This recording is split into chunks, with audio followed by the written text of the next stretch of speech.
Today I'm going to be making what I call my chicken pot pie soup. It's going to have, start with 3 to 4 cups of potatoes, 2 cups of half and half, and you can use milk if you want to, salt and pepper to taste, tablespoon of garlic and onion powder, a can of peas.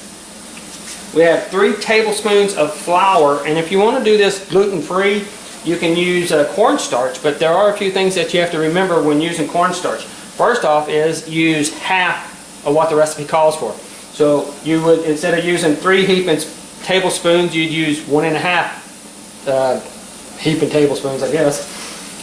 And then we're going to have 6 to 7 cups of chicken broth and a whole chicken. So to start with, we're going to take and we're going to make a roux. We're going to make a roux with the cream, the half and half, and the flour. And the reason why we're going to make the roux is because when you cook flour, when it gets to a certain temperature, it releases the flavor. Unlike cornstarch, which has no flavor, flour will add flavor to the meal. So if you're using cornstarch, you're just basically making a thick paste or whatever. When you're using flour, you're actually adding some flavor to it. Once it gets to a temperature of close to boiling, the flour has absorbed moisture, and in the process of it absorbing the moisture, it also starts to release its flavor. Alright, so first thing we're going to do is we're heating up the pan over here, and we're going to put in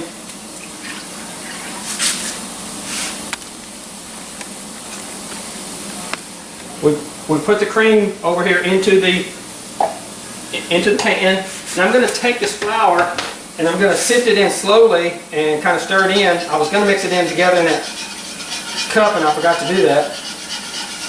I hate using steel on Teflon, but I just got to get it mixed in real quick since I've already mixed it, started there. And once I get it mixed in, I will switch over to a rubber spatula.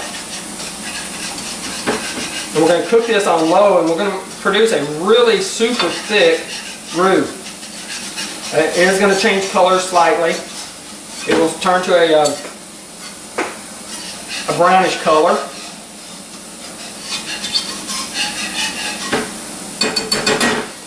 Now I'm going to use a spatula here, obviously, to keep from scratching up my Teflon pan.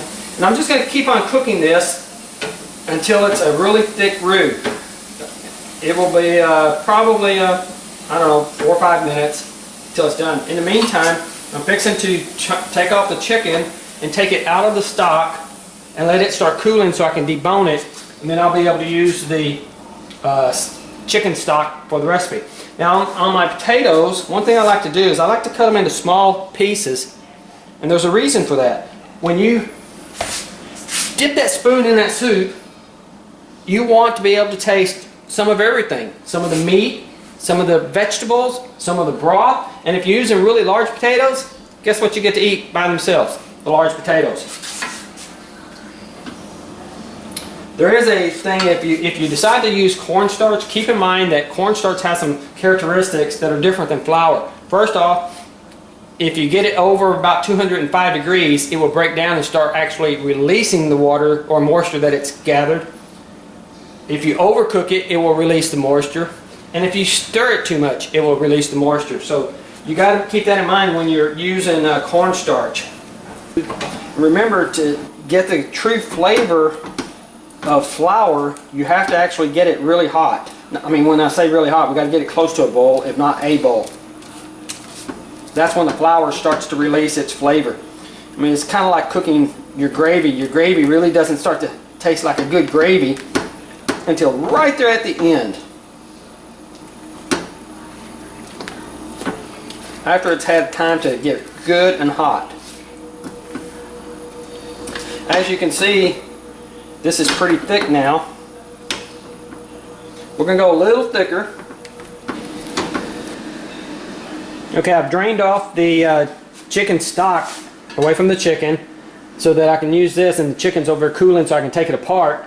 And also remember, when you're taking the chicken apart, make sure you do it in small pieces as well. You don't want it to dominate.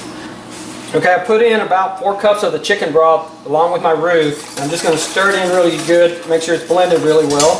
While that is reducing down, I'm going to go ahead and put the potatoes in it because they need a little time to cook. Not a long time, but some.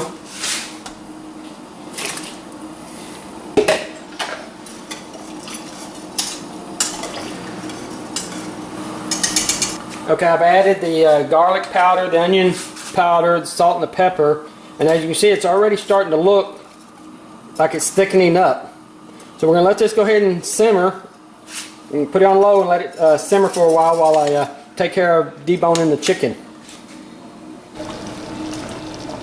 Okay, two things have happened since you've been gone.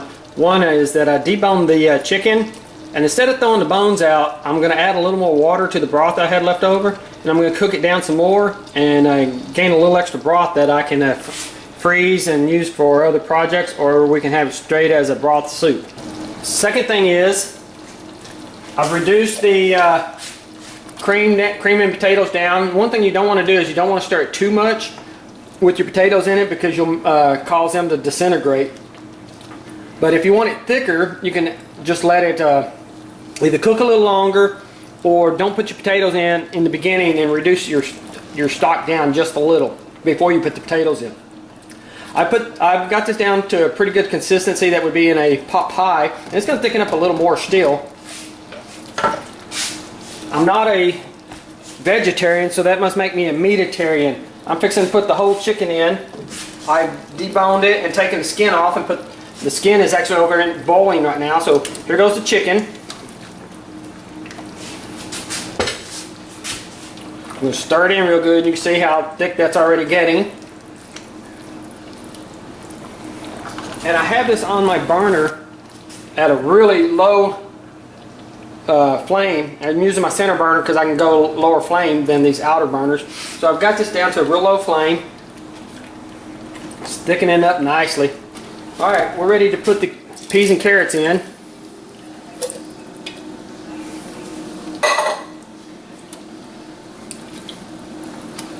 If your stock is getting a little thicker than you want, leave the juice in it. And if it's a little thinner than you want, dump the juice out before you put the peas in. To me, it's got a really good flavor. My potatoes are, they're done, but they're not mushy. That's what I'm trying to say. They're done, but they're not mushy. Look how creamy that is. That's a combination of using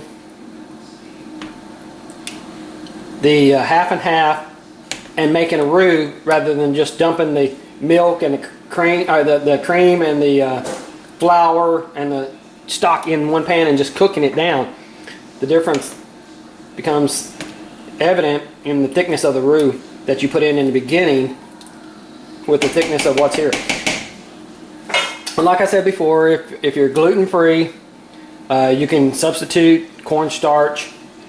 Just make sure you use half as much and stir it half as much, and don't overcook it.